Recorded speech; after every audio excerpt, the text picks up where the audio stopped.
The VelociPastor is an American comedy horror film in which a priest becomes infected by an artifact that causes him to turn into a velociraptor when he becomes angry.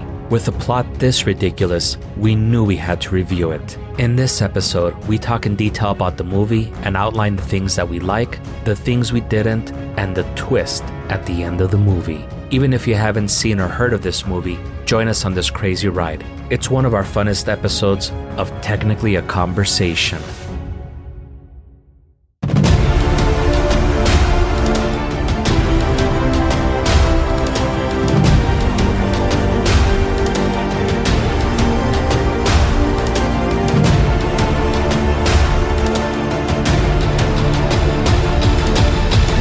Greetings, you're listening to Technically a Conversation, a podcast where we share an interesting topic or story with each other and hope you find it interesting as well. I'm one half of your host, Jose, and I'm joined, as always, by my lovely co-host, Isela. How are you doing today? Very fabulous, especially fabulous. How are you doing? Doing great also. Now, I'm going to ask you, have you watched Black Panther 2 yet? You just asked me yesterday. But this is going to come out at the end of March, so... Oh, by then, yes. How about that? Fantastic movie. Yeah, fucking pare. Well, this episode is going to be a little bit different. We're going to be talking about a movie that was suggested to us by super friend Eli. Joining us in this discussion will be super friend Eli. So first of all, Eli, welcome to the show. How are you today? I'm doing well. Thank you guys for having me on. Thank you for joining us. We're delighted to have you here with us today. Also joining us on this podcast is the official third member of Technically a Conversation. You might recognize her from such episodes as our Lucifer recap show, our Halloween special, 60 Day Fiancé, our 1-year anniversary show, and our Christmas special, A Christmas Seance. Our third co-host and my sister, Elena. Welcome to the show and welcome to the Technically a Conversation family. Woo-hoo. Thank you very much. I'm excited to be here and I'm excited to join on as the third official member. So Eli, you were the one that recommended this cinematic masterpiece to us.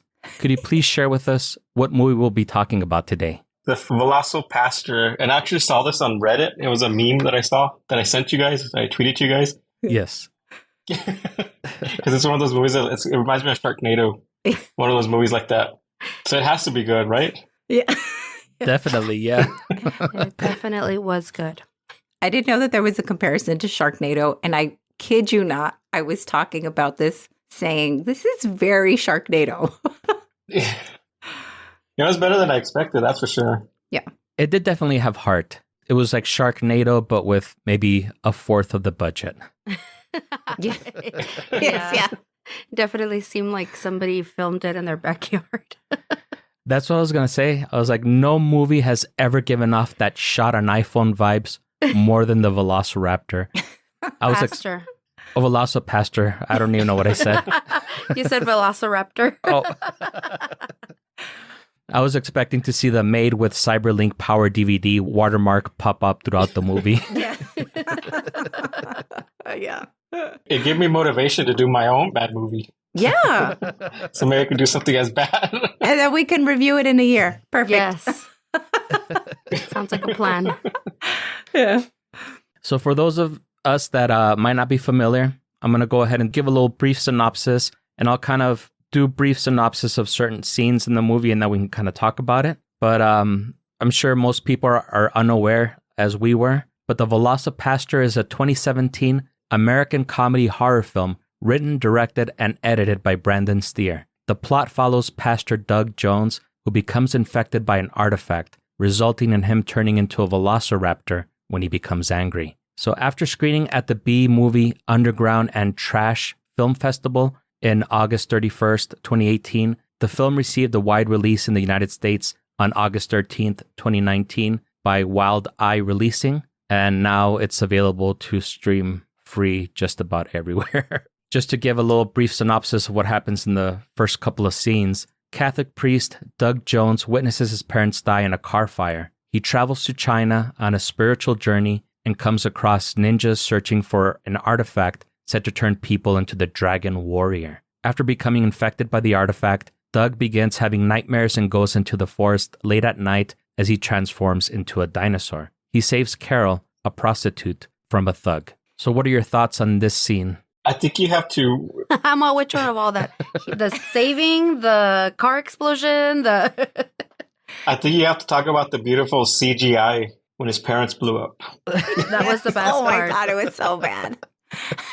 So I was going to watch this movie alone. And then when I got to that part, I said, oh no, I got to watch this with my husband. We're going to get a kick out of this. We definitely had fun last night watching this movie. Like we were just laughing at everything. It was ridiculous. Oh, yeah. That's definitely the word. It was very entertaining. Yeah, when they blew up, he's like far away, right? And it's his parents, and he's waving to them. And I don't know about you guys, but I usually will go up to my parents and talk to them. I was like, hey, why is he so far away? Oh my God, that's why. Well, he didn't get so there in bad. time. He had just gotten out of the church and he was like waving, yeah, hi, parents. Yeah. And then Oh. they got blown up. Yeah. Blown, whatever. Blown, yeah. But it reminded me when he went through his first like transformation or whatever, and he like saves her. It was very like Hulk, and already the Hulk is kind of like a little bit of a stretch of an imagination. Like, oh my God, he turns into this crazy person or whatever. Not crazy, but like this other being. I was like, oh, this is like a Hulk, but the Jurassic version of Hulk. Yeah, I kind of thought, I mean, that's what it reminded me of as well. I thought it was kind of Hulk-like. Yeah. Yeah, definitely the visual effects, as you mentioned, Eli, they were especially low budget. And for those that have not seen the movie, it just says where the parents are supposed to be dying in the explosion. You don't see an explosion. You just see VFX, car on fire, text, pretty much. And even the font the words were in looked very cheap. They were very like 70s or 80s. That was like the vibe that I was getting. I felt very 80s. Like this was, it would have been screening at the same time that like Gremlins was screening or something. Yeah. Well, they definitely save some budget on that shot. Yeah, definitely. Yes. I mean, the parents or the car, they were both not even in existence in that shot. It was just lettering. The costumes, I feel they also saved a lot of money on, because the priest costumes, they look like Party City Nun costumes. Yeah. They're like oversized. Yeah. They're like too big and Yeah. I was like, did Doug lose weight or what happened? One thing that I did appreciate, though, is that Asian people were cast for all the Asian parts rather than them just hiring Scarlett Johansson to play the Asian parts. I don't think they could have afforded that. Yeah. That was not on the table. Did you know that the priest was also the director or whatever his name is, Brett Steer or whatever? Brandon or something. The older priest? That's the director. No, the older priest is the brother of the director. Oh, it's the brother. I Uh-huh. thought it was the same guy because I looked him up yesterday. No, was it the female lead that wrote it? no, it said that everything was written by Brendan Steer. So it was written, directed, edited. Shot in his backyard. Yeah, and I wouldn't be surprised if he did some of the music also. Oh, yeah. Oh my God, the music was so great. Again, that's also 80s. All this synth. Well, the guy that was the knockoff of Dave Navarro later on in the scene. You know, I made a comment of that too, that guy is like the Juarez Dave Navarro. Oh, yeah. Yeah. My husband and I kept on like giving names to everybody. We're like, oh, that's the knockoff of Jennifer Lawrence, which was like the female lead. Mm-hmm. And then the Dave Navarro guy. And then the priest. I forgot what name he told me. I think they're like bootlegs of bootlegs. Yeah, I was like, that's the clearance bin version of the dollar store. Yeah. They were definitely bootlegs of the bootlegs. Yeah. But we were giving everybody a nickname. Oh, that's fun. Yeah, we had a fun time last night. Yeah, he had heavy eyeliner. I was like, I don't think I have ever worn that much eyeliner in my life. Yeah. They almost blew the budget with that eyeliner. Yeah. Oh, well, he's an actual artist. Like, he's a musician. So I don't know if that was his music that they were using. Oh, the I hope it's not.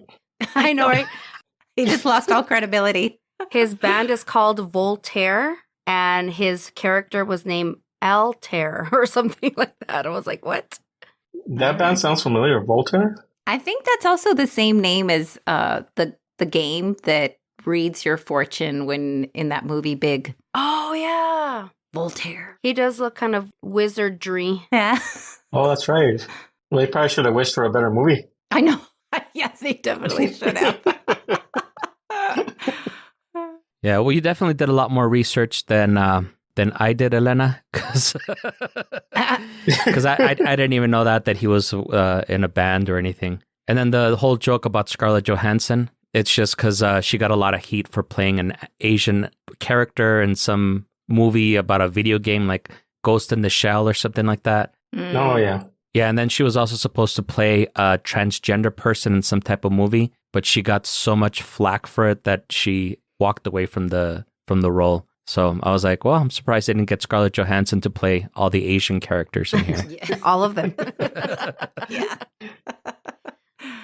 Waking up in Carol's bed, naked, with no memory of the night before, Doug initially believes they had sex, but after Carol tells him what happened, he realizes the truth. Unpersuaded by her suggestions to use his new power to fight crime and get rid of people they believed are beyond spiritual salvation, he returns to the church for confessions. Speaking to Frankie Mermaid, Carol's pimp, he learns Mermaid is the one responsible for killing Doug's parents. That scene alone was wild. Yes, and this one I actually do have to commend the actor who played Frankie Mermaid, committing to the role by shaving the top of the top part of his head to look bald. With that massive comb over. Yes. Yeah. I was saying they could have at least just a little bit of makeup to hide the stubble because you could see the stubble growing in. No, it looks better like that. This is what they give us more fuel to like make fun of or whatever. Yeah. I think the name is great, though. Frankie Mermaid. Yeah. Oh, yeah. Do you remember why, though, he was called Frankie Mermaid? No. Because he's swimming in bitches. Oh my gosh. Oh, my God. That was Wow. hilarious. Oh my goodness. That's fun. Yeah. That's good writing. That's great. Oh, wait. I want to take a step back, though. Going back to why he went to China, the priest tells, well, the older priest tells, I'm sorry, I'm not Doug? good with the names. Doug? Yes, Doug. He tells him, you need to go somewhere where God will not be. And if you find him, that means he was always with you, right? Why China? I don't know, maybe because they're communists or something. I don't know. That's what I wanted to know. I was like, wait, why there? Because Antonio was like, strip club. And I was like, you know what? That would make more sense. And then he definitely would have met some prostitutes. Perfect. Still Yeah, would right? still would have ended up the same place. There you go. That's probably because their backyard looked like China. I guess so, right? Well, I don't know. I've never been to China, but I guess. They had a location already. Yeah. That was part of their park, huh? That was their local park. It looked like a park. Yeah. Our local Elena Park here in Sunland Park. Oh yeah, that's right. There is one. Yeah, but somehow they even made those trees look fake. They didn't look real. They looked cheap. That's funny. All plastic. Like paper mache. Yeah. Yeah. They're probably telling everybody not to drink water around them. Around the paper mache. Right. Accidentally. One thing that I didn't notice while I was watching this movie is that there was so much smoking. Everybody was smoking in this damn movie. I had to double up on my nicotine pills because I could feel like myself getting triggered almost from all the smoking. Yes, I noticed that as well. I think it was it supposed to be set in the 80s maybe? Because it did, I got a lot of 80s vibes watching this movie. Maybe. Yeah, even her costumes, the girls, the main girls, like everything she wore felt very 80s. Yeah. Maybe that's why they were smoking so much. Well, all her costumes looked like they were from a Goodwill or something. They probably were. Yes. Maybe that's how they got their direction, was whatever clothes they found at Goodwill. Mm. That's the era they'd go with. That explains the costumes. Yeah. Everybody's. Thrifting was still cool. Mm-hmm. Just kidding. Yeah. Yeah, Frankie Mermaid definitely looked Goodwill. Oh God, so funny. It was definitely big pimpin'. Yep. I was going to say that they should have used that for the soundtrack, but they probably couldn't afford that song. Oh yeah, rights to it or whatever. Yeah. One thing that we have to discuss is the dinosaur costume when Doug transforms into the VelociPastor. And just to give like people an idea of what this costume looks like you all have seen those inflatable dinosaur costumes that people wore like for Halloween or whatever. Mhm. This costume looks so much worse than those inflatable dinosaur costumes. Yeah. Yes, I would agree. I like how they led up to it, though. Like, you never see it until, like, the end. Yeah. He had like this huge like humpback. I was like, what is up with that humpback? I think that's where his head was His head from where he was right? standing. Yeah, I think it was too. Yeah. There's a scene where he's like transforming slowly and you could just see the little VelociPastor arms or the little baby T-Rex type arms. It was like the funniest. I was like, and then he's still like freaking out because he's still half human or primarily. I was like, what? I want a box with those little gloves that they had. The dinosaur looked like what a little kid would draw, like as a dinosaur. What they would draw. It did. Yeah, Yes. definitely for sure. And speaking of paper mache, that also looked paper mache. Mm-hmm. It reminded me of one of Adan's like T-Rex toys. It's like made out of like rubber. I don't know what the heck. I don't know. It's weird. Yeah. He was kind of shiny. Yeah, the suit. It looked like the Walmart or the Albertson bags, the brown bags. Yeah. That's what the skin looked like. Yeah. Yeah, and I noticed also on the bottom, like, I guess like they had cut around the crotch area for, I guess, the actor to get in. And they just left it wide open. They didn't even bother taping it or anything. It's all flapping. Yeah, the crotch area was completely exposed. They just had to pan up the camera throughout the shots. Yeah, definitely. That's so great. One thing I did appreciate, though, was a little montage between the sermons that showed Doug and Carol becoming closer and working together. Oh, yeah. I really liked her for him. They made a really cute couple. Even though he was a priest. And she was a prostitute. Yeah, it was perfect, though, because, yeah, it's in like the whole Jesus and Mary Magdalene, former prostitute or whatever. I was like, I see where they kind of made a little bit of that connection. Yeah, and I think the older priest even made a joke saying like, oh, you're not the first one to do something like this. Like there's many, many priests that sin in their own way. And I was like, oh my God, what a dig. Yeah. I like the scene where they're the bad guy is laughing, and then his henchman right next to him is laughing at the same time, Oh. and then they're going bouncy between laughing. Yeah, that was such an elongated scene. I was like, oh my God, this is hilarious.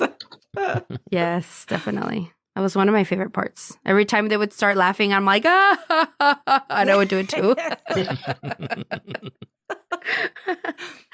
Enraged, Doug proceeds to kill Mermaid. Now convinced about her plan to fight crime, returns to Carol, needing her assistance. Father Stewart, learning of Doug's new power, encourages Doug to lose it and stop killing. He takes him to see Elena's best friend Altair, an exorcist, hoping to remove Doug's power. In a flashback, we learn Father Stewart saw a war buddy shot while off guard and that his love interest was killed in an accident. Back in the present, the exorcism fails and Doug transforms, taking one of Father Stewart's eyes. I remember thinking how, like, other than like everybody has their own shit to deal with, I was like, how does this further the plot?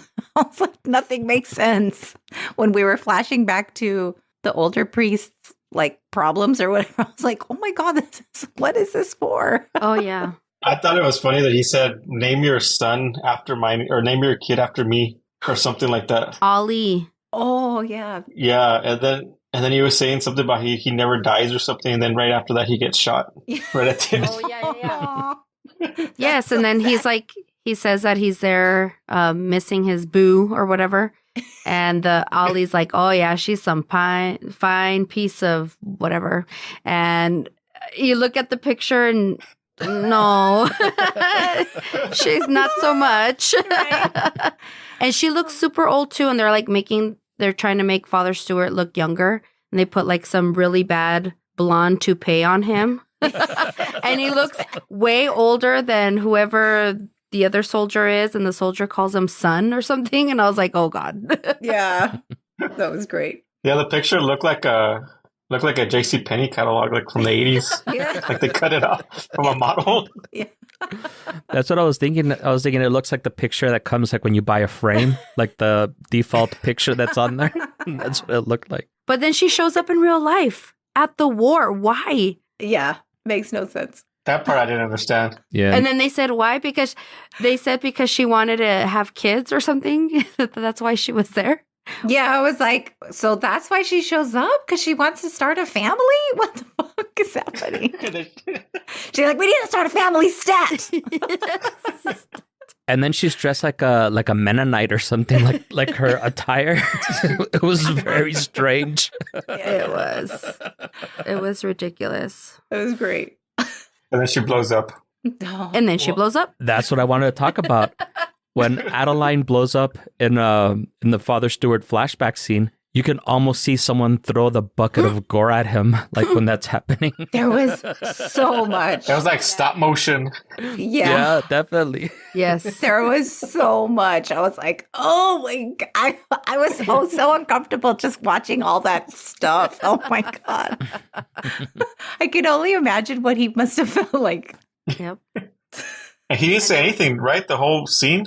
No. He stayed quiet the whole scene? Yeah. He was probably thinking like, fuck, man, this is where my career has taken me. Like, this is definitely the low point in my career. Yeah, rock bottom. Yep. Yeah. And then going back to like where the Father Stewart's eye is removed, and then he has the patch over his glasses. I was like, what? Yeah. And then you could tell like it wasn't even like a Halloween patch. You could tell like it was homemade. I mean, it was just like leftover fabric from their nun costumes. It looked like one of Madonna's those cone bras that she used to wear. Yes. It's like over the eye. I was like, what the heck is up with this? It's so weird. It has to be intentional, right?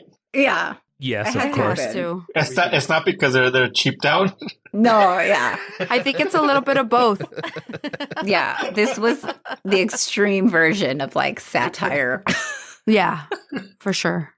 Now, one thing during that transformation scene where Doug is transforming into the VelociPastor, where he rips out the eye from Father Stewart, I thought that little synthesizer song was dope as fuck. I wasn't a big fan of all the needle drops, but the original compositions for this movie were great. They almost had a John Carpenter sort of feel to it. Because he made all the songs for all his movies, right? John Carpenter? Yeah. John Carpenter, yeah. Órale. I don't remember that particular song when that had happened, but yeah, I just remember thinking for the soundtrack, everything sounded just very like low budget 80s. Forgettable. Yeah, very Forgettable. Yeah, definitely. Yeah. Also, I want to know, when did Altair change from what he was wearing and looked like he was wearing a suit when they first introduced him, and then he was wearing when they were doing the exorcism, he was wearing a sexy Dracula costume with his chest sticking out of his plunging V line. So I thought that was like really strange. Like, when did he have a chance to put on his costume or whatever? No clue. That's probably come out in like the special edition version or something, the ultimate version of the VelociPastor. Extended cut, bonus scenes, The bloopers. bonus scenes where everything makes sense now. Right? So I think right now would be a good time to take a quick commercial break. Sadly, LexCorp wouldn't sponsor this shit. But when we return, we'll talk about how Doug was confronted by ninjas on his way back to Carol.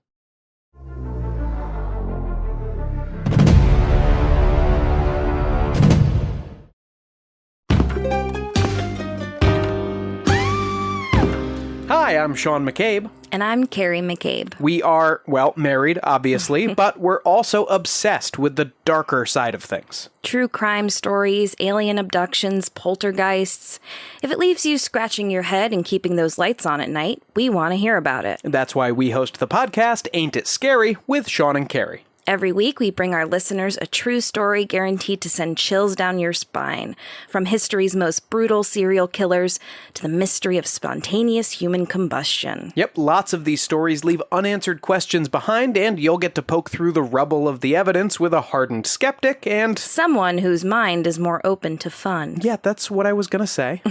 You can find Ain't It Scary with Sean and Carrie wherever you get your podcasts, and on social media at Ain't It Scary. Come play with us.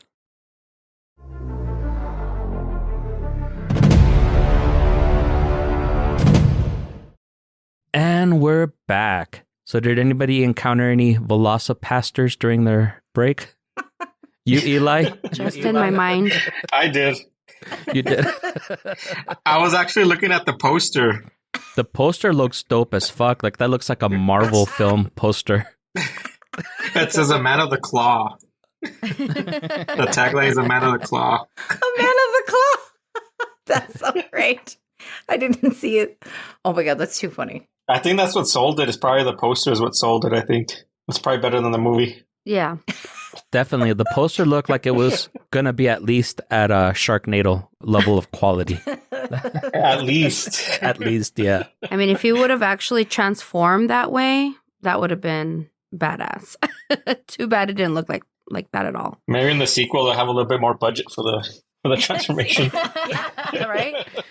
You joke, but they are actually coming out with a sequel for it. Oh my It's already been confirmed. Are they? Yeah. Oh my gosh. That is too funny. The chick's gonna be something. Alyssa. What's her name? No. Carol. Is Scarlett Johansson in that one? We can only hope. We can only hope that she comes and plays all the Asian characters. Oh man. I was gonna say that, like, when he started transforming and they would just show the eyes, I was like, oh my gosh. It reminds me of Michael Jackson and... The Thriller. Oh, Thriller. Yes, I was like, what the heck? That's true. Okay, well, part 2, hopefully they have like a whole gang of VelociPastors. See. They're gonna have nuns though. Yeah, that's true. Tyrannosaurus nun. Tyrannosaurus, that's funny. Please don't give them any more ideas. It's going to be T-Nun. Yeah. T-Nun, yeah. T-Nun instead of T-Rex. Well, if they steal my idea, I don't want the credit for it. Yeah. I don't want the credit for that. Nothing to do with this. Yeah. Yep. Why not? We'll get like $1 in royalties. Yeah. Girl, that's a lot.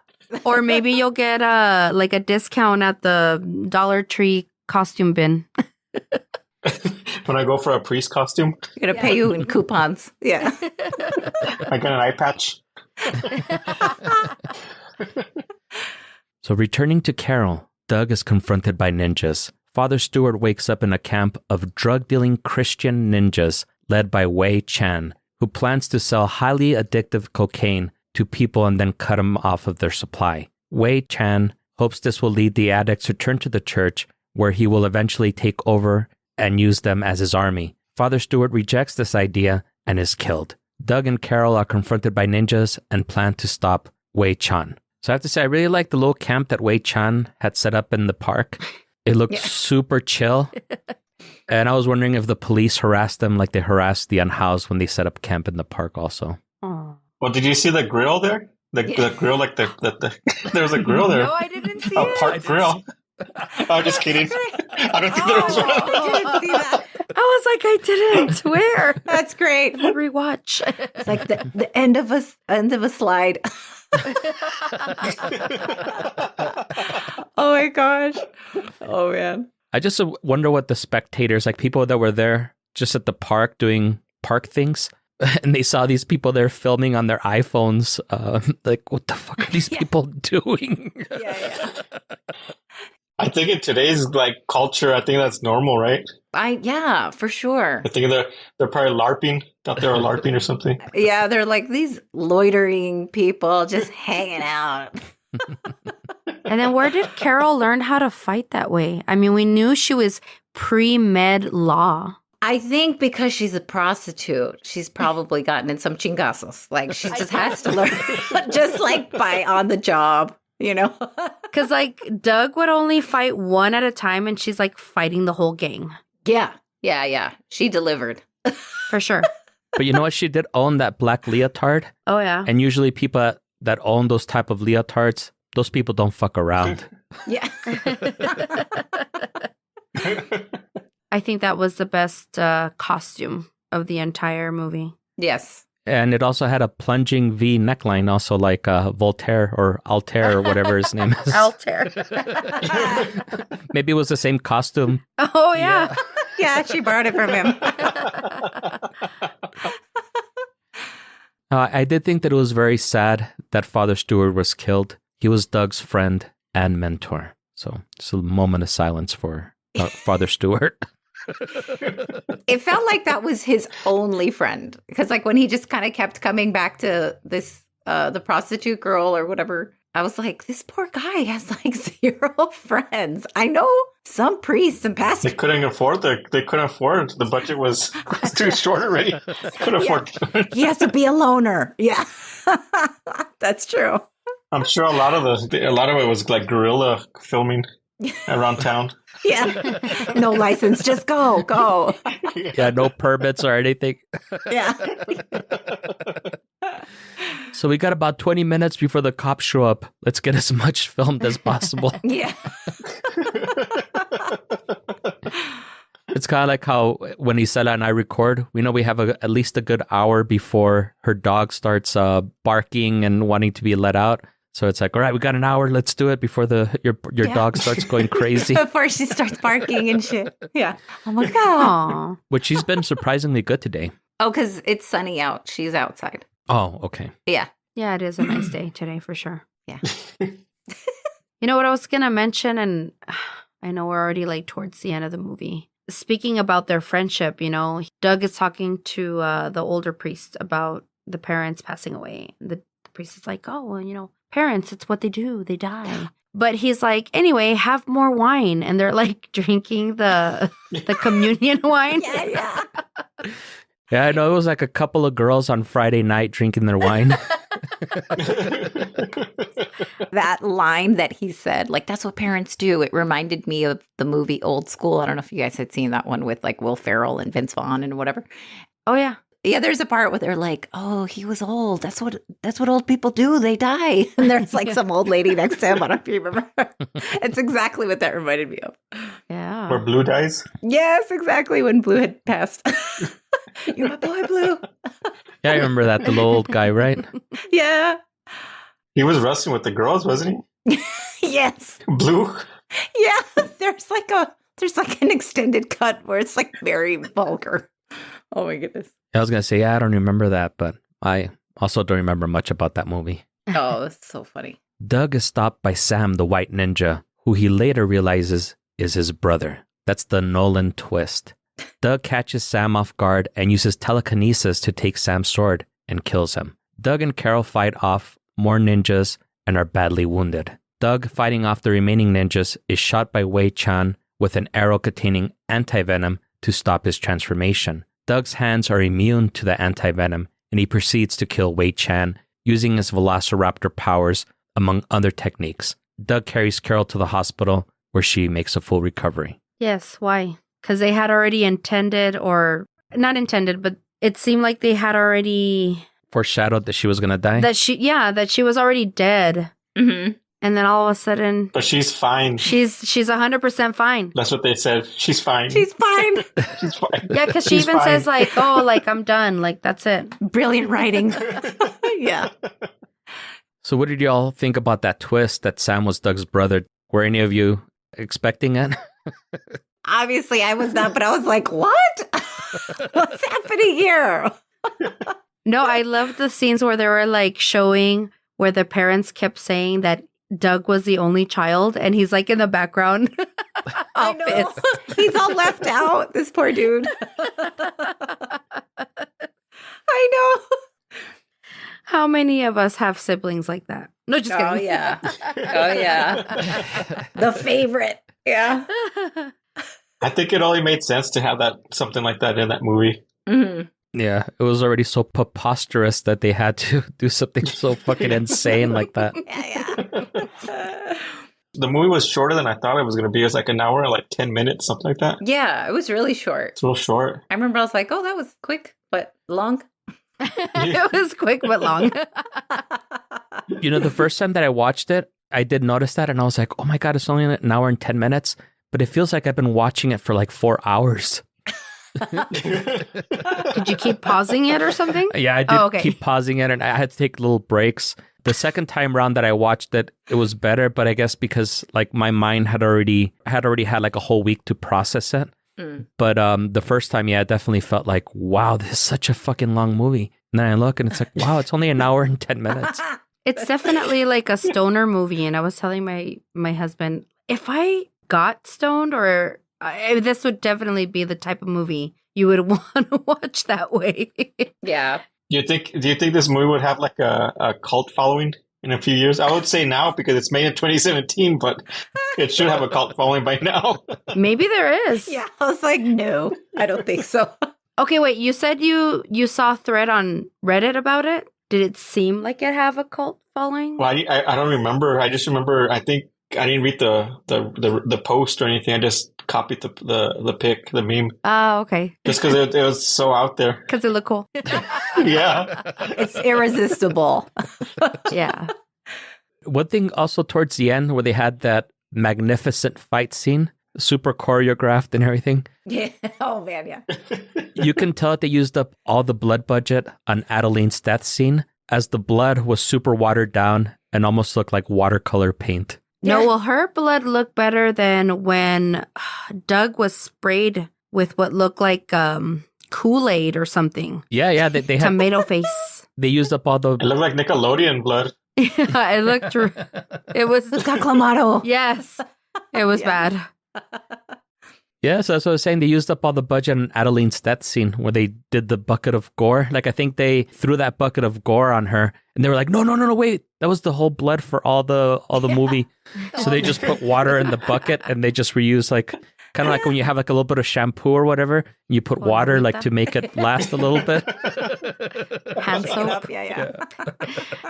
Yeah. No, it was like water with red food coloring. Definitely. Yeah. And then the scene where Doug is transforming into the velociraptor. VelociPastor. Well, he's VelociPastor, but he went full blown velociraptor, and it was like not a montage, but it was just like a flashes, and then it had like that film looking thing. That was like the best, I think. I felt like I was gonna have a seizure during that part, though.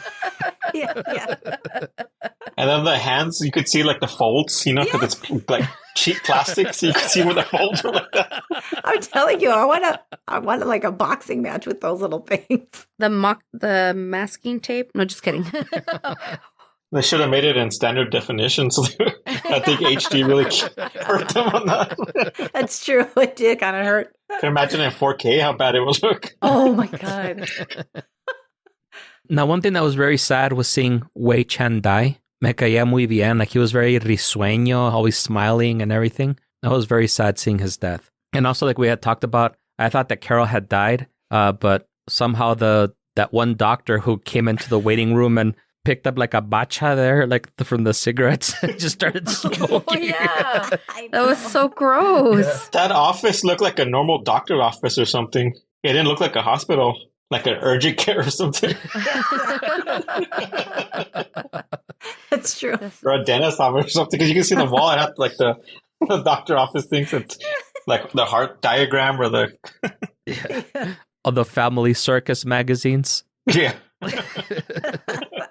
Was it Family Circle? I don't know. I confuse them. Circus. Family Circus, I think. Yeah. Circus, isn't it? Oh, yeah, Reader's Digest. Oh, that too. Doug, no longer a priest with a...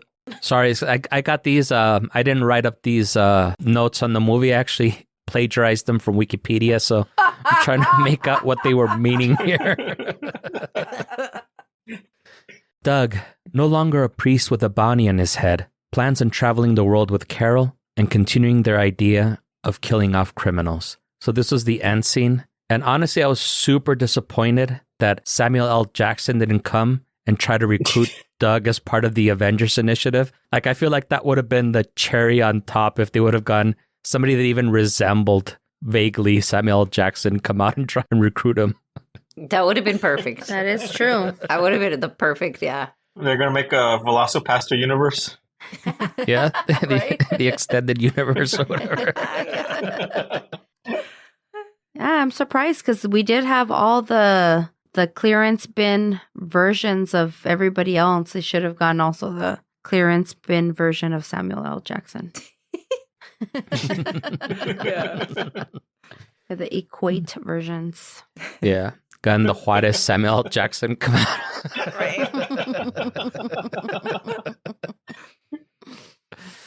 You'll have 2 patches, 2 eye patches. He miraculously sees. Yeah, like Daredevil. Daredevil can still see, yeah. There you go. But they're going to be the Madonna cones, though, remember? Oh, yeah. That's awesome. And then he like weirdly strokes them.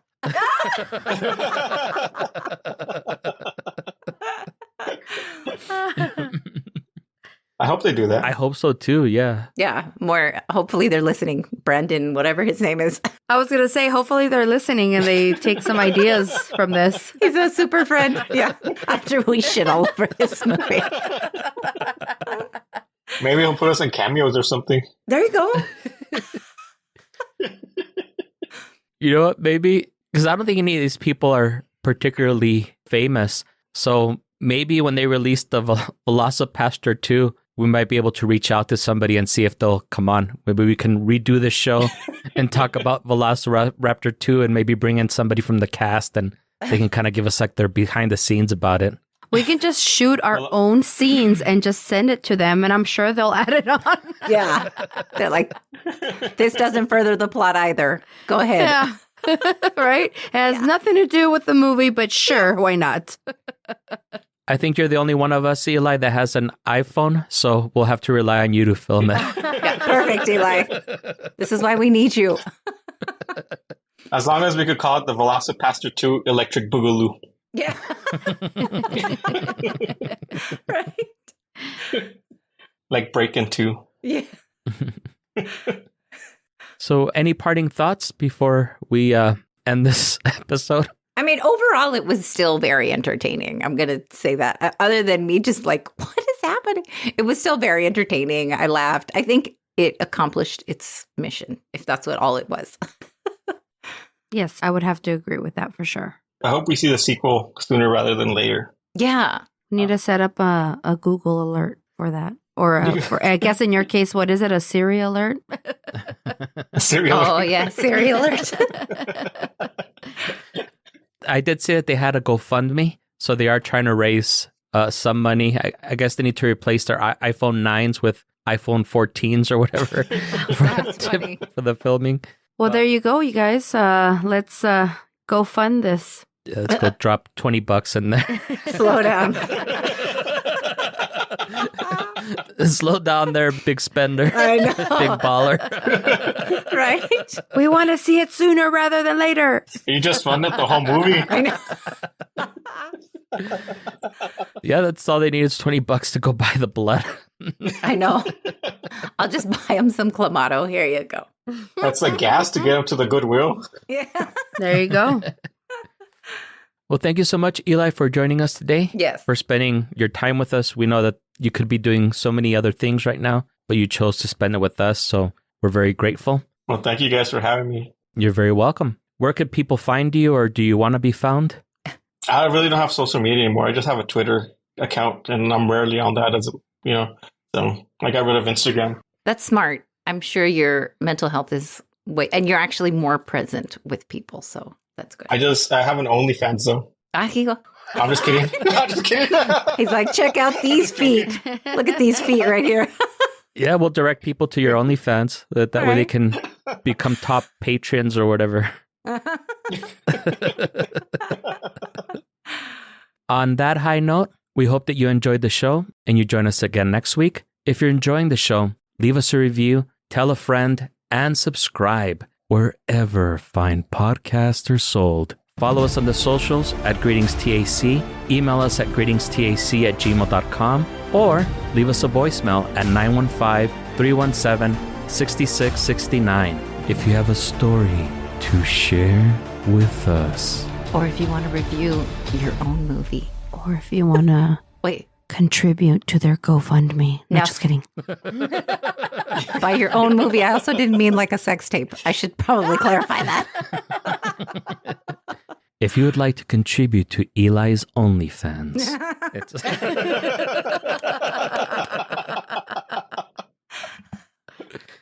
The funds are going to go to VelociPastor 2. Yeah. All the funds. Nice. We're also having an enchilada dinner for them too.